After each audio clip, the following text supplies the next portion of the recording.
बिस्मिल्लाहिर्रहमानिर्रहीम। खुतबाते अमीरुल-मोमिनीन इमाम अली अलैहिस्सलाम, नहजुल बलागा, खुतबा नंबर 40। जब आप अलैहिस्सलाम ने ख्वारिज का कौल ला हुक्म इल्लल्लाह, हुक्म अल्लाह ही के लिए मखसूस है, सुना तो फरमाया, ये जुमला तो सही है मगर जो मतलब वो लेते हैं वो गलत है।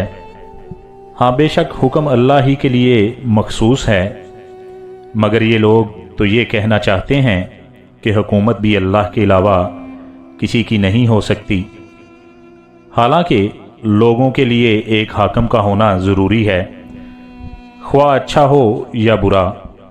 अगर अच्छा होगा तो मोमिन इसकी हुकूमत में अच्छे अमल कर सकेगा, और बुरा होगा तो काफिर इसके अहद में लसाइस से बहरानंदोज होगा।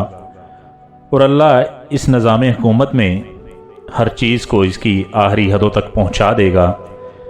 इसी हाकम की वजह से माल खराज व गनीमत जमा होता है, दुश्मन से लड़ा जाता है, रास्ते पुरअमन रहते हैं, और कवि से कमज़ोर का हक दिलाया जाता है। यहाँ तक कि नेक हाकम मरकर या मजूल होकर राहत पाए, और बुरे हाकम के मरने या मजूल होने से दूसरों को राहत पहुँचे।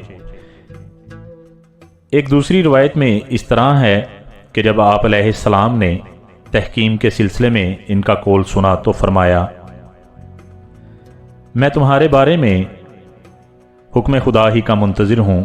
फिर फरमाया कि अगर हुकूमत नेक हो तो इसमें मुत्तकी और परहेजगार अच्छे अमल करता है, और बुरी हुकूमत हो तो इसमें बदबख्त लोग जी भर कर लुत्फ़अंदोज़ होते हैं, यहाँ तक कि इनका ज़माना ख़त्म हो जाए और मौत इन्हें पाले।